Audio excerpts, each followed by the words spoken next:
this month we're talking about Dungeon Crawl with Carl by Matt Dinniman. I'm super excited, but before we get started, let's introduce ourselves really quick.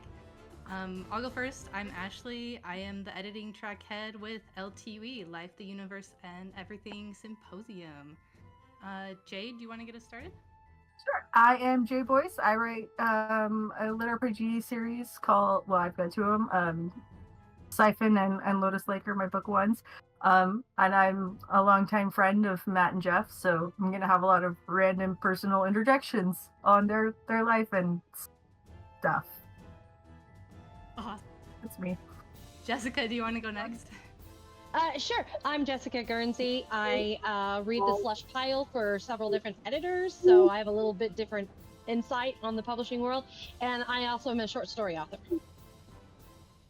Awesome. And Cameron?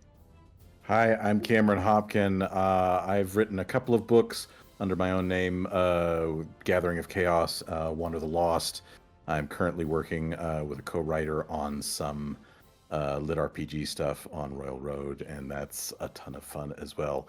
My day job is as a university professor of psychology and also as a clinical mental health counselor. That's a lot of varied things. I love it. Yeah. All right, so a little introduction. Now, I'm really excited that Jay is here with our inside scoop because I have a couple things I wanted to say about Matt Dinniman, and you can fact check this for us, actually. This is stuff I read on the internet. So first of all, I thought it was pretty great that I did read somewhere that he drew on like RuneScape and some other like MMO RPG type games as inspiration for his books. Would you say that's true? No, that absolutely. Yes. Okay. Probably goes without saying, right? But I did love the RuneScape part. One Most thing lit that RPG I thought people. was really cool too is I heard that he allows his Patreon subscribers to vote on the contents of the loot boxes. Yeah, That's like the real fan boxes. That's great. That is awesome. So I was kind of telling you that's guys awesome. earlier, but Matt has an unhinged writing style where he will write the same chapter like up to like 9 or 10 times and then pick whichever one is best. But sometimes he actually also allows his patrons to pick which one is best. So he's very interactive with his community. He does allow them to do that kind of stuff and to have outcome in it. It's a really great way of like interacting with his community. But it's also just because he is a pantser, and so like he has a general idea where the story is going, but he's just making it up and playing it by himself as he goes too. So yeah, he and having fan interaction like that makes it fun for him too, because it makes it more realistic when like people are voting on the boxes in the books, like people are actually voting. I have to Just say, it like is really good to in know that he's pantsing it, because having, listened through the series and now going back and listening to book one in order to talk about it now, it feels like he's very intelligently and meaningfully seeding a bunch of like little stuff, and it's nice to know as a writer myself that he is like, oh, I've got something there, I can use that in grabbing it later. That's fantastic. Yeah, I would have guessed he was a pantser either, because he's so good at kind of weaving in the different story arcs. Yeah. Wow. And that's one of those things with lit RPG that I recommend is like you should have the bones of your story, like you should have the bones of your system and where you can go. But writing for a lot of us is just filling out the flesh and the muscles and putting on the pretty skin for the book. So that's my thing. Anyway. I love it so much because it's just like what's happening in the book, right? They're voting on the loot boxes and it's happening in real life too. That connection it's incredible. And talk about motivation to subscribe, right? That would definitely get me to subscribe as a patron as well. So just gotta say, it's a successful model for a reason. Patron or patron, the Patreon. content creators. The content creators for Patreon. I don't remember what we call this actual person, but I call them my patrons. But the creators who actively include and involve their fan bases you usually get much more money if they are consistent and involving. I mean, you look at the Just number of subscribers he's got, and obviously it is working. Oh yeah. How many subscribers does he have? Last time I looked, it was let's see. I looked at a bunch of different ones all at once. He was either one that had 10,000 or 30,000. I can't remember. Oh wow, that is pretty impressive. But it was a pretty bonkers number. I recall. I love it. Good for him. I'm gonna look it Yeah. up now. Honestly, yeah. Are you looking it up? Yes, I am. That's the person that I am. Thank you. It's fair. I must look things up. It doesn't. It doesn't actually say. Oh no, he's got like 9,000 Okay, yeah. people. So It's a lot. yeah, But you That's still figure pretty if you big. got 9,000 people at, $5 a month or $10 a month, that sounds pretty good to me. yeah. You all right with that? Sounds pretty And they good. get a lot of extra content because they do get to participate in the process, and like they get to see chapters that we don't see because he does, have all of these extra like options that don't actually make it into the book all the time. So they get to see what might have been. It's kind of a fun little behind the scenes. That would be awesome. I would love to see some deleted chapters. Me too. Just saying. I mean, I don't know if this is the direction we want this conversation to go, but the Patreon to Amazon model is so exciting to me, and it seems to be for so many folks, Matt Dinniman included, such an amazing way to be more interactive with fans and to get people excited and get this whole groundswell going. It's so cool, and Also, feels like something the trad pub world just can't replicate. Mm. No. Mm. It's not. It's a new way of publishing, and it's made publishing a lot more accessible to Yes. everyone. Especially because like I go to DragonCon every year, and there is a very large lit RPG subset of people there now. We have a very large showing there every year now, and there is a huge group of like these like 20-year-old kids that are making a lot of money Yeah. Mhm. by riding on Royal Road and then getting picked up. Like they're making a lot of money doing this, and I'm like, okay, like if I had that much money as a 20-year-old, like they're paying for houses for their parents and stuff like that, and I'm like, that's awesome. Like, Wow. they're fantastic, but it's just crazy because I'm like, you are children, and you have I've got access a to lots of money. 20-year-old. Maybe she needs to pay for my house. I would have Yeah, gotten myself in so much trouble with that kind of money at that age. right? It'd have been Me amazing. too.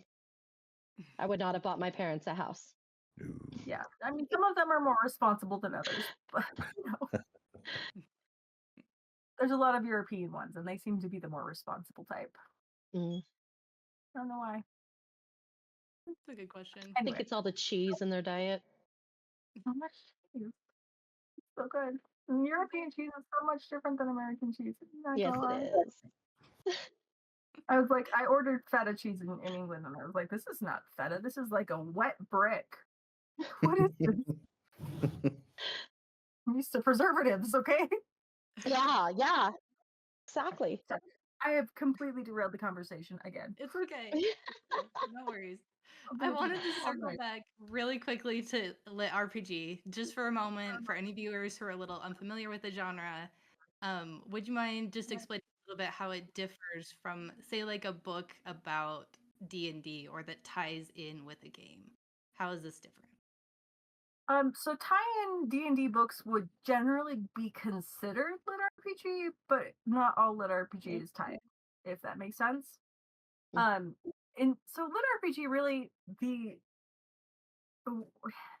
politics of it is that there are two terms, lit RPG and game lit, and they have generally been accepted as lit RPG is anything with game mechanics that has the actual stat boxes in it.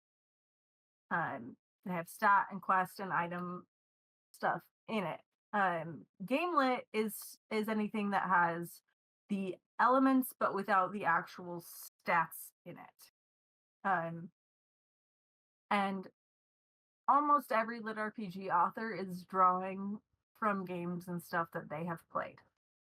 However, 99% of us have also created our own fully robust system to support our books. Like, I could make a VR MMO if I had access to the right technology. Like, I've Wow. created the game. I made it. It's there.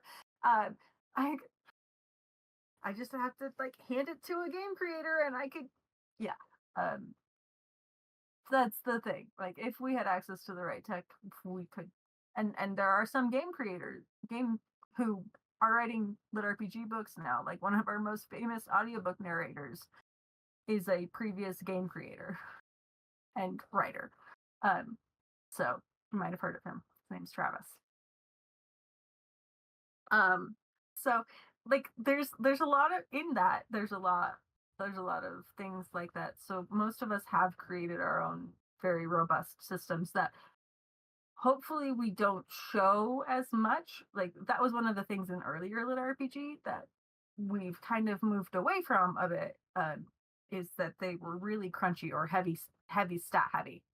Yeah.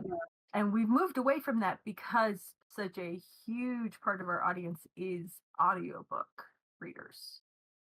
And stats are not fun in audio. So like, I have these like page long stat lists in my first few books, and I'm like, I hate listening to this. This is the most boring part of the audio because I don't listen. I'm a reader all the way, and like, I love like being able to. I make stat sheets of every book I read, and so like, I will compare the stats as they're going up, and I like doing that. But in audio, that is torture. And so there's been a huge shift into pulling the stat sheets and doing them less, or like doing them kind of cheaty at the end of a chapter, or putting them in their own chapter, or trying to find ways around this, because it is really tedious in audio. Oh So yeah, Jay, let me ask. when you finish. Oh, I'm sorry. Go ahead. Go ahead, Cameron. Go ahead. Okay, thank you. Let me ask you a question. I'd never heard the distinction between game lit and lit RPG before. So my first novel was one that was written as sort of a pack in for a new tabletop game that was written in the world, but was just straight sort of dark epic fantasy in that world. Think like something like Dragonlance from the old Forgotten Realms campaigns. Would that be considered more gamelit rather than lit RPG? There were no stat blocks. There was no If you do the leveling. stat It's block, just a it would be considered story. gameplay. Okay, gotcha. And Cool. the fans will get you on that. Like, fans are rabid, and if you misclassify something, they will get angry. Absolutely. They will Never get miss angry. display a romance. Oh my goodness. And the lit RPG one, especially because there was a specific time, a point in time where it was getting very there were a lot of right to market people who tried to come in, and they weren't gamers.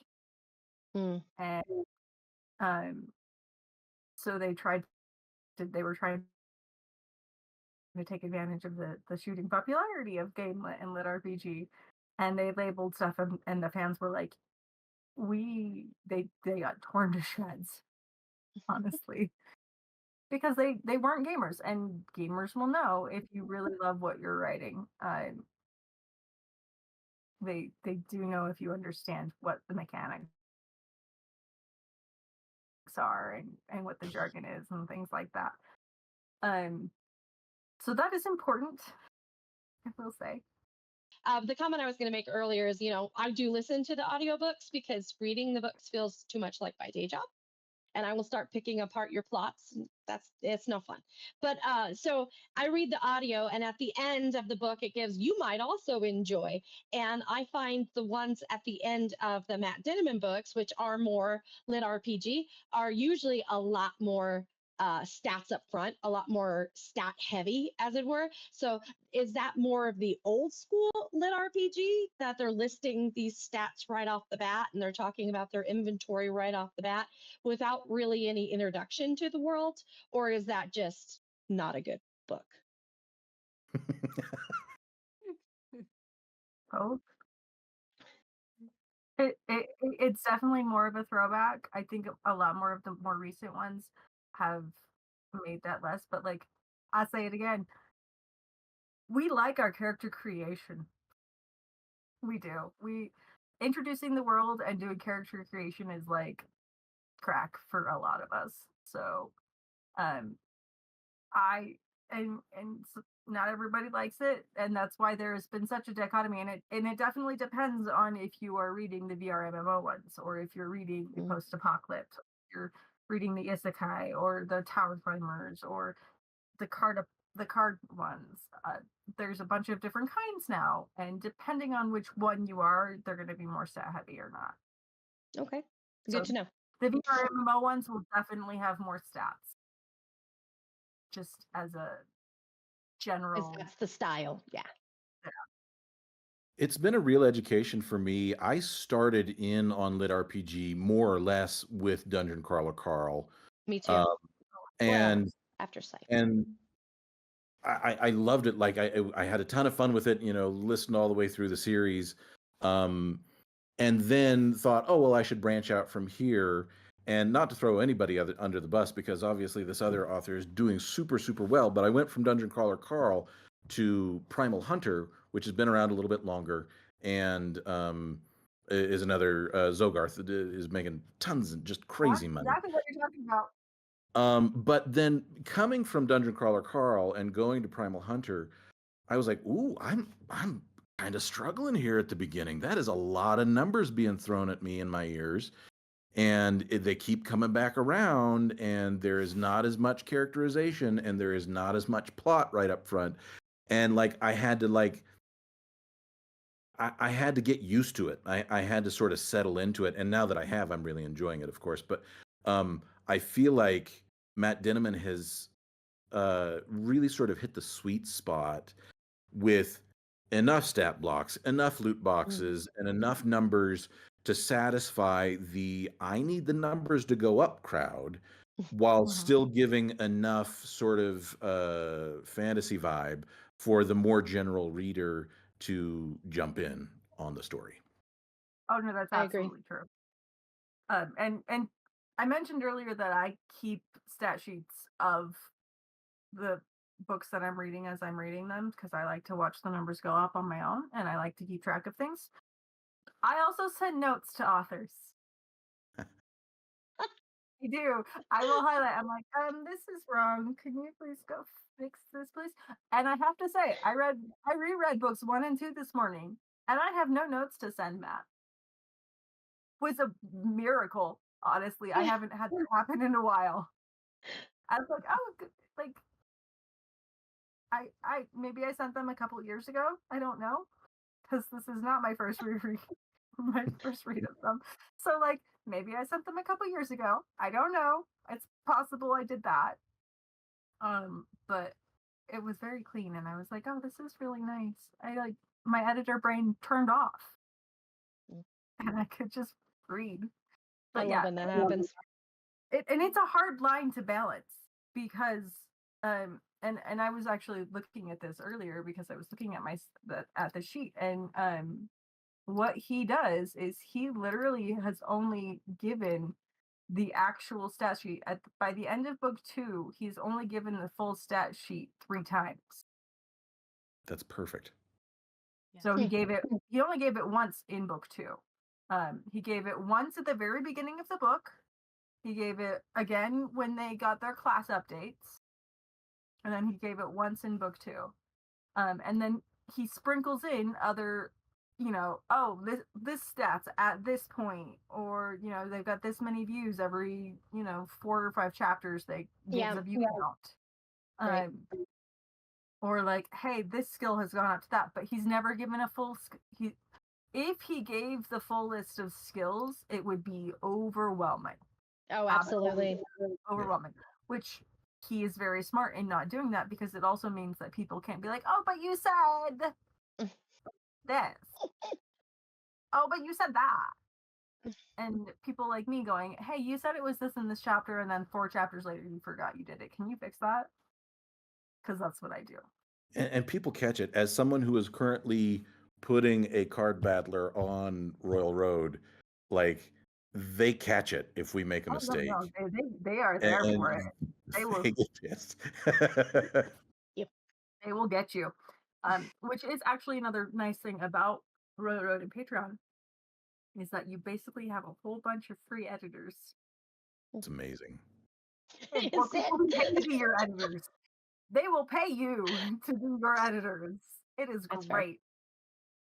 It is great. My first line of defense. Like they're like, hey, this doesn't seem okay. I'll fix that. Thanks. Hmm. And they love, and that's another audience interaction point that they absolutely love. They love being part of the process and being able to be like, hey, I noticed this, and then seeing it fixed. Mhm. They like that. So For sure.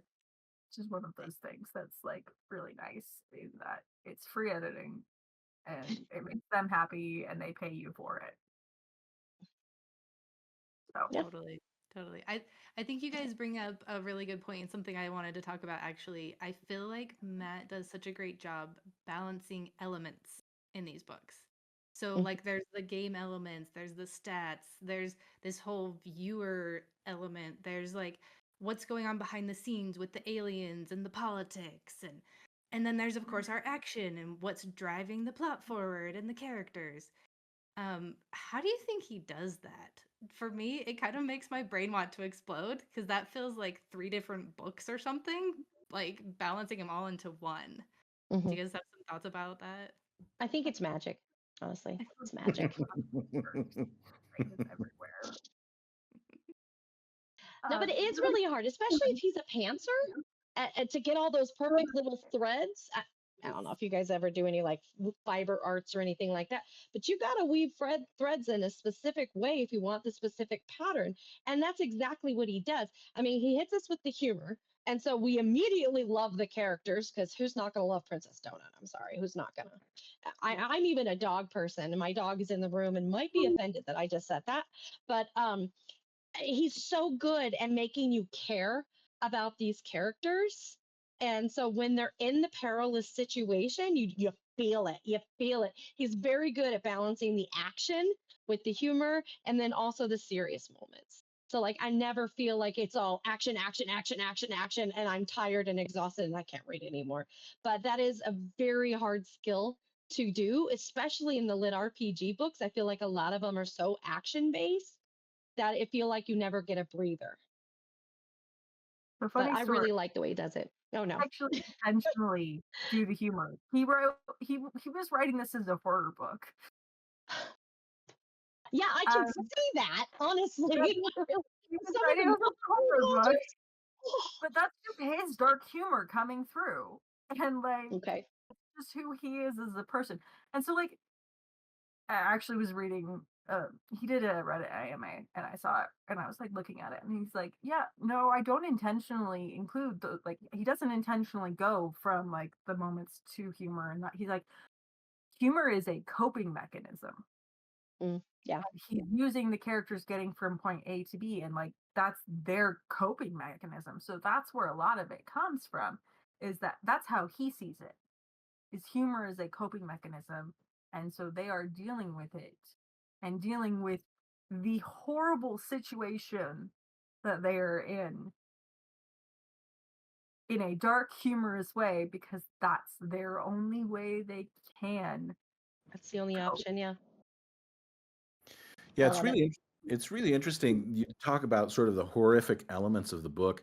I know a couple of folks who actually bounced off of book one because of that first boss battle The with hoarder. with the hoarder with the Mm. the cockroaches coming out of the mouth and him No. having to kill her where she's pleading for help in Spanish the entire time. And Yeah. I know one guy specifically who was like, oh, this is not for me. Thank you. Yeah. Yeah. I don't And even more power speak to him, of course. Spanish, and I could tell that she was pleading for help. It was just Exactly. oof. But it was I having now sort of read through the series, it's so smart to Mhm. establish the villainy of the overarching syndicate and Mhm. the system that they're embedded in. And to that idea of like, how does he weave together sort of the overarching plot threads, especially being a pantser, and and the heart and the humor and the action and then the stats on top of it. I can only think that that's the book that he wants to read. I think that people write the books they want to read, I and do. he's got the right kind of brain to weave those threads, right? Nobody's going to write a Brandon Sanderson book but Brandon Sanderson. I don't think anybody's going to write a Matt Dinniman book the same way that he's going to write it. And for my 2 cents, like he balances those things really, really well. Really good. He never hits you too heavy with one of the elements. It's always pieces, Yeah. especially the politics. Because I don't read books for their politics, but yeah, it's just so well done. He's brilliant, mm, and he's great. But he's Yeah. also like he's super good at drawing you in and making you believe things. Like yeah. the dude is a rock star. Legit. Like he's in 2 rock bands. One of them is called Digging for Change. It's hilarious.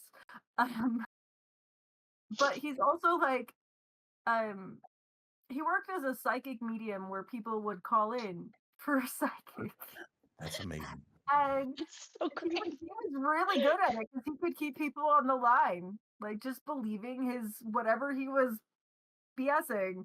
Like he was really good at that, and that I mean that's What do part of you it. mean BSing? You mean it's not real? I don't know what you're talking about. I I didn't had say pearls, I would clutch them. It is real. If you'll stick around at the end, I'll give you the number of my favorite ones. Thank you, Cameron, a true believer. I'm sorry. I will. It's the one that I run, so I figured, yeah. Totally. It's the best thing ever. Like no, he's super good at doing all that. He lives a very diverse life. Like hmm and like the pets come from he has a lot of pets. His is a I think his favorites are the pugs. I'm gonna say that, but I could be wrong. But like he adores animals, and he's got his daughters are in college, and like he's got a lot of different things in his life that he has done, and so many experiences um that have just made him this really interesting, crazy person that I love. Like nicest guy. You could not this like his success could not have happened to a nicer person. But Repeatedly that he's just a really nice guy and a lot of people like him, which is cannot be said for a lot of big name authors. oh no, he is the sweetest guy. Like again, I met him years ago before Dungeon Crawler Crawl took off, and I met him at a convention where he was selling his art, which is this little. It's on pictures on dictionary pages. Love And he it. was selling that at a convention. I went and I said hi because I knew he was a lit RPG author, and his Sword of Dominion or Dominion of Swords was his book, and so I got that from him. And I was just starting out. Ironically enough, I actually gave him advice for Royal Road for like posting schedules and things like that to help him get Dungeon Crawler Carl started. Oh wow. And he said it Nice. helped him. So I like have that like, oh hey, it helped. And it's like one little of like my little help was a paragraph of information on hey, you should be doing these things on Royal Road, which worked for him. It would not have worked for him if he didn't write a fantastic book. Like if he wasn't insanely talented and consistent and wrote amazing books, would not have helped him. But because he was all of that things, that helped him get a little bit more of the exposure that he needed to really take off. So like it's one of those things where like I was so happy for him. I'm like he is so supportive of everyone. Like he does amazing things with that, and like he's a big sponsor of the Lit RPG Con that's coming up in a few weeks, and things like that. Like he gives back to the community so much. So I really like it for that. That's what we like to see. Yep. I love it. I love it. Going back to Carl for a minute. Yes. Go back to the book. We touched just a little bit on the NPCs. I want to talk about the NPCs a little bit because I really loved this part of it. Like when you're playing a game, the NPCs don't always matter to players, right? And when I first started this book, the first book, I was like, "Ooh, is this going to be a thing? Is this?" And like it was interesting because I felt like Carl was going through the same moment as he enters the dungeon. He's wondering, like, do these NPCs matter? Are they really people? Like, do they have personalities? Do they have backgrounds? What's going on here? Um, and as you read on, and I don't want to, talk about the other books really too much because we're here to talk about book one, but they are important and there is a lot of depth there, and there's other aspects of the dungeon that are like that. I mean, the more that you go, the deeper he delves in these areas. I want to hear like a little bit more about that. Like, what are our thoughts about the NPCs? What about like, this can wait for a minute, but like the talk shows? Because at first I was like, what's this? And that becomes surprisingly. You go first. I talk a lot. What do we think? All right, I'll go first. So when you play these games and you have the NPCs, they don't really matter. You know, the guy with the thing over his head is going to give you a quest, but it doesn't really matter. But I think when Carl has that conversation with the goblins, and they're talking about, if only we could move down a floor and then we wouldn't have to kill for survival, that kind of thing. I think that really opened his eyes. But the thing about those NPCs is that they were monsters first. So they were red. Their dots were red, and then they turned them white because he got the goblin patch. So anyway, when I first read that, I was like, what do you mean the NPCs matter? What do you mean the NPCs have kids? That's what? So I really thought that was a very unique element. Of course, we've got Free Guy, that awesome movie with Ryan Reynolds, where the NPC is very much alive, but I think a lot of people don't care about NPCs. Like they just give me my quest, okay? Give me my 500 golds and I'll move on. But the fact that Dungeon Crawler Carl starts to care about them it's a big part of the book. It was huge and I loved it. I love that aspect. It just gives him another chance to demonstrate his humanity, which is really, at the end of the day, I think, the selling point for Carl as a Absolutely. character. That like he's perfectly painted as an everyman, as like this sort of decently competent, sort of living under his capacity human being for most of his life, maybe getting taken advantage of by a girlfriend and whatever, but then gets into the situation where he has to put his skills to use and develop skills and suddenly take a stand, and consistently throughout the books, and it starts in book one. The thing that Carl always does is he cares about the people around him. He cares Hmm. about the other humans that are in the game. Once he figures out what's going on, to the extent that we know what's going on with the NPCs, he cares about the NPCs and tries to protect them. And he puts himself on the line and sacrifices his own safety and well-being in order to try to take care of everybody. And so it's this fun little grace note that, I mean, that's happened in other stories. Oh, the people that you think are just sort of faceless automatons actually have lives and feelings and whatever. But then he adds that in addition to all these other threads that we've been talking about, that he weaves into the book to just give Carl and Donut, by extension, more depth, more humanity, draw us in further, give the story more heart, and then when he punches you in the feels, it hurts because everybody involved is real and in it, masterfully done. Honestly. He makes suboptimal choices to help other people. Yeah. And it's not even just to help the other humans, because again, and you see this in a lot of other ones, is that like the humans are treating each other like game pieces, like they're murdering each other for experience points, or you know he meets a lot of trash people. Let's be honest, there are a Oh bunch yeah. of trash people in the world and he meets them, and And sometimes situations like this will optimize trashy people to come out ahead, and he sees that. And he still makes choices to help people even when he knows maybe this isn't the smartest choice for me. Mm. Which it does, it really humanizes, and that's what makes him a hero, even though I know he doesn't see himself as a hero, he just sees himself as a guy doing his best. But to everybody else, he is a hero because he is the one who will go out of his way to help people and to try and do the right thing even when it's not easy or convenient. And like you see a lot of this with Mordecai and with his predicaments and what happens with him, and like how he worries that, oh my gosh, should I just screw over Mordecai to get more help for us? And trying to make sure that he's taking care of everyone, even the NPCs that you know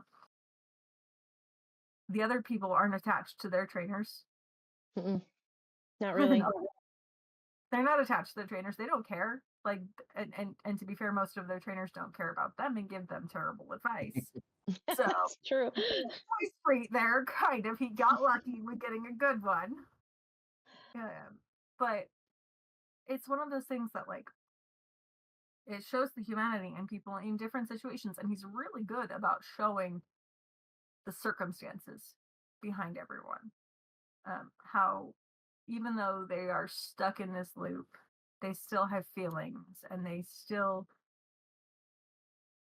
are struggling, and how he's like, I feel obligated to help them because like, yeah, she died because I accepted her quest. Mm. Like, I have to do something about this now. This became my problem because I either through my activity or lack thereof, this became my problem. Yeah, and even Mordecai tells him repeatedly, ignore the quest. You're not doing that. And he's like, but I am. I'm sorry. I know that's the smart thing. You're trying to tell me the smart thing to do, but Yeah. I'm gonna do the right thing instead of the smart thing. So I kind of love him for that. Going to the game shows and talking about that aspect of it, I think that's again another sort of genius move to zoom out on the story and get us out of the dungeon to show us more of the world or the universe that we're functioning in.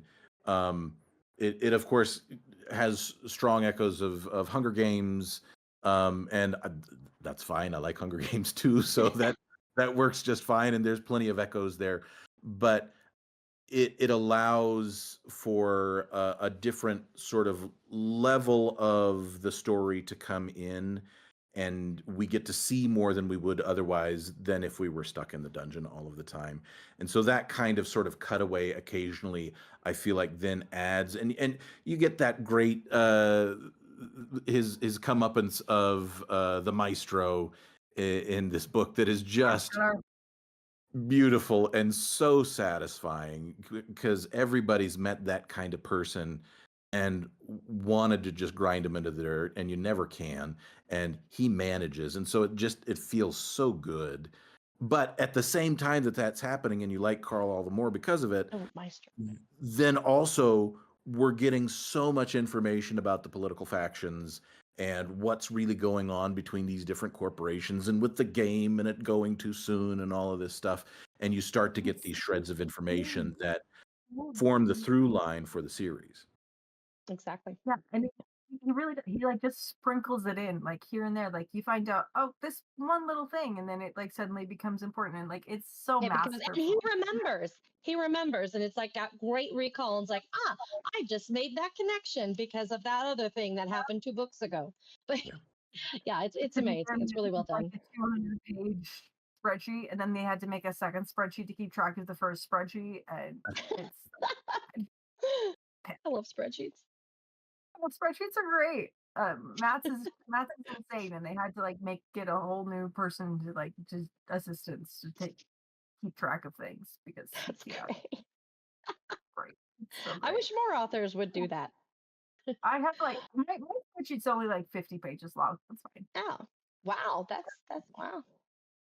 Oh my You guys are using spreadsheets? What? It's like the you guys are getting paid meme. That's exactly right.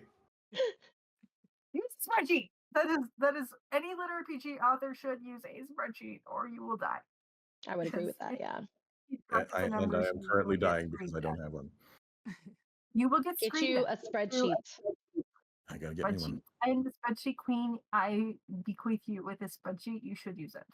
Thank you. That's great. Yeah, no. Please use a spreadsheet. Keep track of your numbers. Please. I beg of you. I beg of you. Don't torture us like this. From the publisher side, I beg of you. Okay. I have been thoroughly chastened. I will talk to Get my you a co-writer. spreadsheet. We will get us to a spreadsheet. But yeah, no, he masterfully seeds in all of those things. And it gives you a nice like because it can be hard for a lot of these books. You don't like switching perspectives a lot. Because people get jarred pretty easily. But this is a really good way to give them updates on how everybody else is doing. And people like comparisons. They want to know how strong he is versus the strongest people. And so being able to do that makes people happy because they're like, oh, like they like baselines and they need that baseline to know like, well, is he actually ahead of the curve or is he, falling behind because of these certain things? And of course, we want to read about a protagonist. Like one of the biggest lit RPG tropes is the weak to strong protagonist, the guy who's just could be average, regular Joe, making choices that become valid and important to a world at large. And that's like the power fantasy of lit RPG is like people want to imagine that the choices they make matter and that their decisions make a difference in other people's lives. That is like the dream where most of us just want control and we don't have it in our life right now. And so this perfectly fits that fantasy of I may not be someone incredibly special, but if push came to shove, like you won't break me. I will stand. So That anyway. was I deep. made a funny connection a little while ago that you guys are welcome to disagree with, but it occurred to me that on some level, I think that lit RPG is to young men what romance is to so many women, where it actually fulfills some of the things that they're not getting in their own lives or they wish could work perfectly. And you talk about the power fantasy, and it is exactly that rather than the relationship fantasy that you get from romance. I'm not sure that's a perfect one-to-one correlation, but that hit in my brain and stuck like, oh, it's exactly that you were talking about. There are so many aspects of life that we have so little control over, and so many folks just want to be in a situation where they can do the thing that makes sense, get better, succeed at everything. Yeah. And And like have happy like and be exactly the happy endings. Yeah, no, that's really where it hits hardest for me, that sort of connection between lit RPG and romance is like you got to have you can't just like undermine your hero and like take away all their power halfway through book 1 or book 2 or you're going to lose all your readers. Like the numbers need to go up, they need to keep winning, they need their happy ending. Oh, there is one of the biggest things that I've seen is the biggest drop-offs on several books that were popular was when they had arcs where they became like enslaved or powerless. That was one of the biggest drop-offs for a lot of lit RPG readers is if that happened, nobody likes it. Nobody likes you wake up in a prison naked. All you I mean, especially not the characters, but you know. Yeah. Characters hate that. But I readers totally think don't, it's so mad. they don't like it when you strip away the power and the agency. Yeah. as soon as that happens, you will lose a lot of readers. Because they're putting themselves into that character. Like I mean, that's the classic self-insert, right? That's what we all are reading for, is so that we can live a life that we don't get to.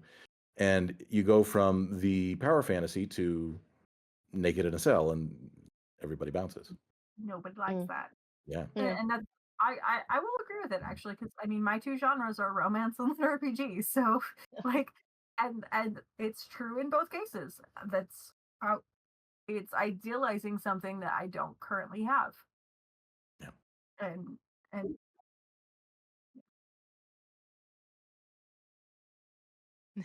Oh, about the okay. So we have a question from the chat about what I'm thinking.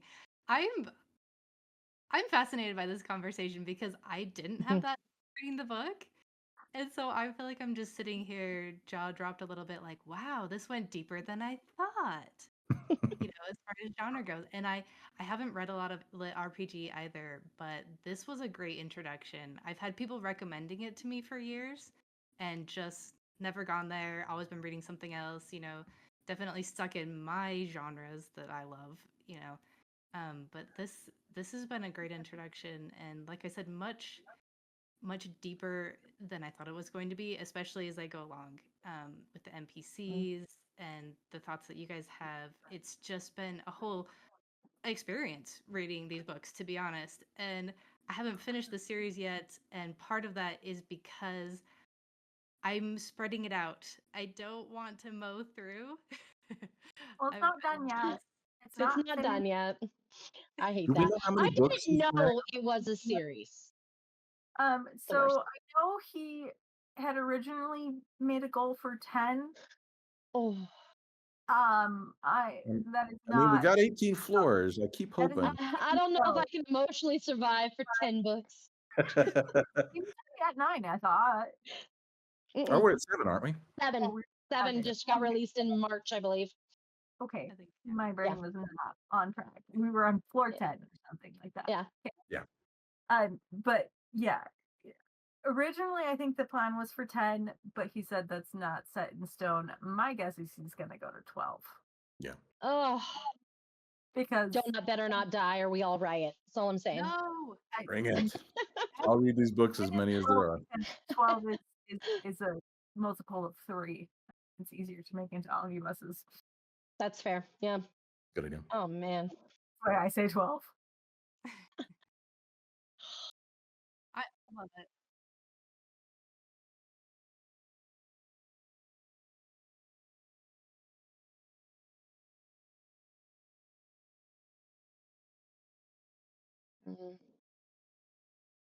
Okay, yeah. So the question is, do we like to predict things that are going to happen in the book as we're reading? We're writers. Of course we do. Yeah. I actually don't. I try not to. Oh, I do. This is me shutting my brain off so that I can enjoy the genre, and like it is doing research for me because it's That's fair. reading in the genre and trying to stay relevant, like to make sure I'm staying relevant, because again, the genre like flips what's popular every year. It's crazy. Like which subgenre is like at the top right now. I mean, to be fair, I don't even care because I'm just like, I'm gonna write what I want to write regardless. I was just going to ask you, so which one is it? Right now, cards are really popular. Oh, yeah. The cards are super popular, and tower climbers are becoming more popular again. But there was a while where VRMMO was really popular, and then it became not as popular, and then the post-apocs have become more popular again too. Again, partially because of Matt and Dungeon Caller Carl becoming widespread. They're like cozy ones are becoming more of a thing because of Travis. Travis who? Oh my Baldrian, gosh! right? Oh, Baldrian. sorry. I was like, what's his last name? I just spaced. He wrote Legends and Lattes. Oh, yeah, I've read that. You think I would? Yeah. Yeah. That's considered lit RPG? Legends and Well, Lattes? Travis is one of like the main biggest narrators for Lit RPG. One of the most popular he's the one I mentioned who he was a game designer for years and years and years until he got really fed up with it, and then switched over to narrating, and then wrote his own book for NaNoWriMo, and then that took off. So really also he's one of the other another super freaking nice guy. Awesome. I'm so happy for both of them that they have achieved the success, because again, it's been happening to some of the nicest people, and I'm so excited about that. So I don't remember what was the question. In terms though of guessing what's coming next, I have to admit that I'm with you, Jay. I tend to just sort of roll with the story, and yeah, I would like to be surprised by what's coming next. And No, so I have to be right. I have to be right that I know what's coming next, and I'm frequently not. So it's good for my humility. yeah, I tend to be a little bit more passive as far as that goes. Maybe it's because I'm listening rather than using my eyes on it. I don't know. This is one of the first series that I've really done full audio instead of I'm traditionally far more a book, physical book reader. But I mean, the audiobooks are just so good for So good. Oh my gosh. Even listened to the audio because I don't really do audio, but I have Donut's voice as Jeff's voice in my head because I've heard him do it at so many conventions. Jeff Hayes is a genius. I mean, yeah. I heard that Hayes is a Patrick god among men. Warburton He's amazing. sort of knockoff voice for Carl, and I'm like, oh well, I have to listen to all of this. That's just a must now. Sorry. Voice. I can't do it appropriately. I'm not a voice actor. And then, I mean, I know we're talking about book 1, but to actually have Patrick Warburton come in for a part on book 6 was just beautiful, and I loved it. Anyways, but yeah, when it comes to thinking ahead, I tend to just sort of ride the wave with the story. I don't know about you folks. Also, because I know that he does do I try not to guess, because again, I know some of it is completely random because he is pulling his patrons. And that's it's one of the things I like about Lit RPG is when I write my books, I'm basically doing the same thing. I don't know where the ending, it's a misty valley. I'm at one side, and I'm at the beginning, and I can see the end on the other side, and I can see a few trees in the valley, and I'm walking towards those trees, but the mist along the way is, a discovery. So I know a few points, I know where I'm going at the end, but I don't know how I'm getting there. And I roll for stuff. I am playing D&D by myself to write my books. Love it. So don't always know how things are going to turn out myself. And I know he does some of that. So it's one of those things.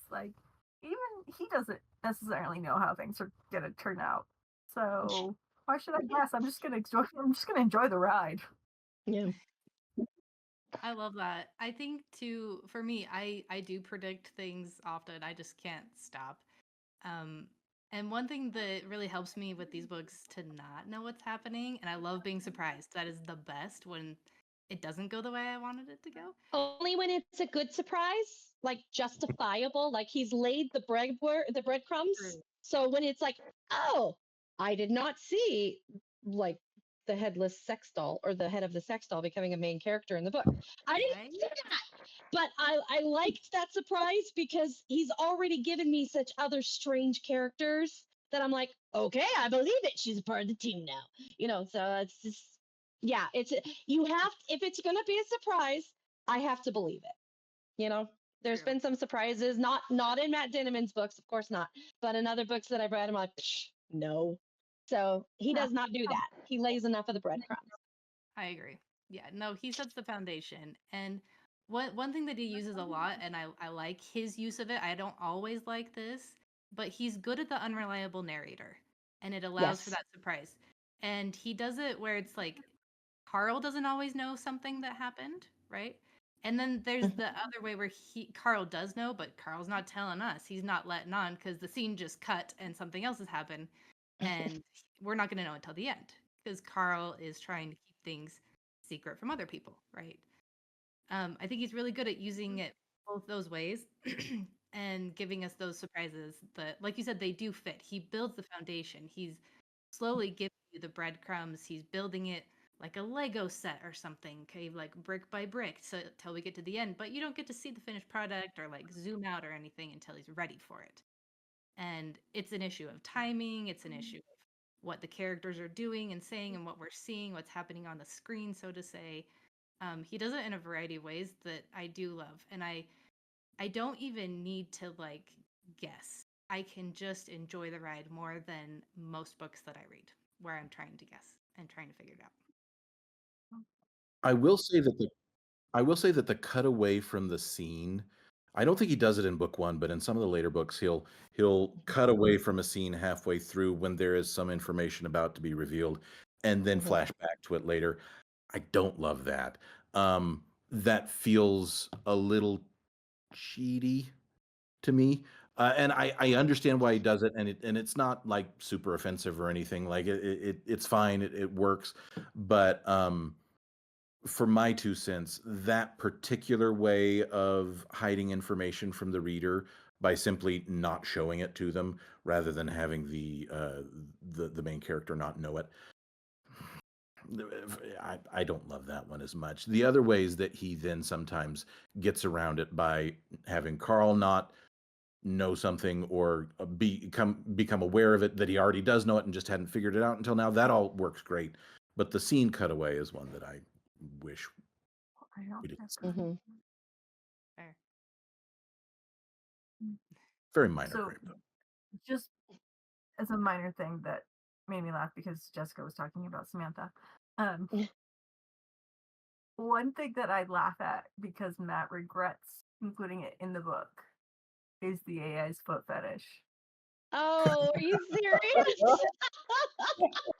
And that's because That's one of my favorite parts. That's that right? That's like my favorite achievement. people now send Matt foot pics all the Oh, time. Oh, And I so hate feet. I hate feet. Ugh, but it's hilarious. his assistant now sends them to Jeff. But that is I one love thing that that so he much. never regretted doing because he now gets so much of it. but Just again, as a just the bundle. beauty of that audiobook, just like the breathlessness of the AI. The creepy vibes. Oh, it's so gross. Thinking with your beautiful feet. Oh, I love it so much. It's so That's funny. why he gets sent I to love Jeff. it. it comes Yep, across. that's what I'm going to be thinking about tonight. That's really funny. Oh, Just be careful if you include stuff like that in your book that you might get inundated with. I can that. see how that could Hey, get Jeff, old real quick. thanks. I know what to give him. Give him some unsolicited feet pics. Amazing. That's amazing. Unsolicited feet pics to Jeff. Yeah. That's That funny. is the moral of the story from this conversation. Okay. All right. Not to Matt. Only Jeff. Got it. I'm good. Matt I'm good. doesn't appreciate them. How could And you? for Oh. anybody that's on the fence about reading this book, if you happen to be watching this and you haven't read the book yet, I mean, if you got a foot fetish, now you have to. Sorry, I don't make the rules. Even if you don't have a foot fetish, you have to. Yeah. It's hilarious. Some of it a lot. It's just like, you know what I do love? I do love the fact that the loot boxes are tailored to entertainment. Mm. And like the fact that they're like, well, if somebody didn't hiss every time they got a torch, maybe it's not getting them. If somebody stopped bitching about not having pants, maybe he'd have gotten some pants. I mean, he does get fancy boxers. It's fine. He does. Fine. He gets, it's actually it's kind of brilliant in a way. This is one thing that I faced with my books is that I wish people would cosplay as my characters. Mm. I would love that. But that only works if they have like a really iconic look. Mm-hmm. For like my Lotus Lake characters, I'm like they're changing equipment so often that there isn't really like an iconic look. And they do mention that in book 2. They're like they don't want you to like if you've got a look, they don't want you to change it and they will help you to keep that look. but it's really an interesting thing. Like it's kind of brilliant in that way because for merch and for cosplay and anything if you want to monetize this in other ways, And just for covers and for branding. I mean, it's just Yeah, genius. branding, recognizable. really smart, and I kind of regret it a little bit. I was like, Your next I series, your next series, you fix next that. series, I'm gonna find a way to. But I'm also like, that's kind of gross. Change your clothes. Okay, well, I've always heard never have your characters. Oh, I'm just saying, I've always heard never have your characters go to the bathroom. Just don't. They don't need to. And this one does a lot, and I kind of think it's funny. And I think it's actually kind of brilliant because at the same time I was thinking about it because one of the safe rooms that he stops in, they're like, yeah, there's no food here, but there's just a shower. And I was thinking about it, and I was like, actually makes a lot of sense because nobody wants to watch a dirty homeless covered in blood dude just wandering the halls. They want fair. pretty photogenic people for their television show. Exactly. So The I was fluffy thinking cat, about it. not the blood-soaked one. Not the blood soaked. I like the cute cat, not the blood soaked monstrosity that she becomes when soaked in goop. Like, oh my gosh, when the at the pool when the boss pops and like she gets covered in like 3 inches of mud, that sounded so disgusting. I was just like, whoa, no, that's so gross. I I and here's the other thing. I'm not a horror reader. I don't like horror. I love Matt's books. They're great. Like I still won't read his Kaiju Battlefield Surgeon book because I know that's not for me. Not for me. That one is like a lot more than this one. I'm not gonna do it. But like, Good to know. it's great for you. Great. It's great. Anyway, sorry, I derailed again. No, you're just fine. You're just fine. We are running out of time for tonight, but here's a chance if you have like a last thought or tell us where to find you, if you have a cool website, anything like that. Um, go ahead. You want to start, Jay? You can pretty much find me jboyce.com. We'll send you to most of my other places. I've got a Discord, I've got Facebook groups, I've got Patreon, I've got my books on Amazon and Audible. Can also find me at DragonCon and LTUE. And we might be able to convince Matt to come to LTUE if he's actually invited you. I've talked to him about it before, so That would be awesome. just That would be so cool. that we could probably invite him. Yes.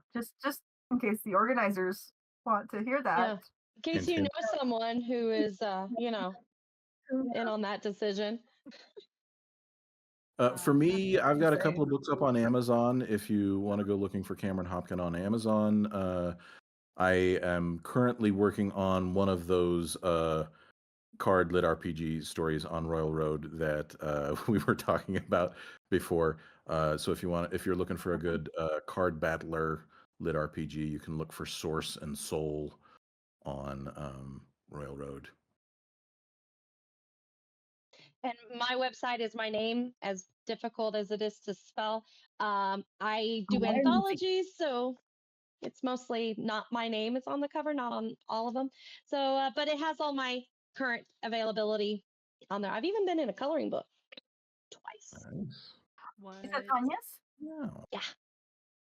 I'm pretty proud of that, honestly. I'm going to start listing that first on my resume. I've been published in two coloring books. Pretty. They're so pretty. Her art style is so amazing. I love it. Fun. Anyway, sorry. What about you, Ashley? Where can we find you? Like I said, I am the editing track head for LTUE. And that's kind of my big thing. I'm also a freelance editor.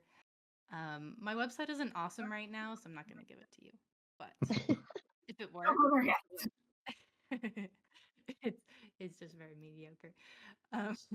All right, just a couple of closing things.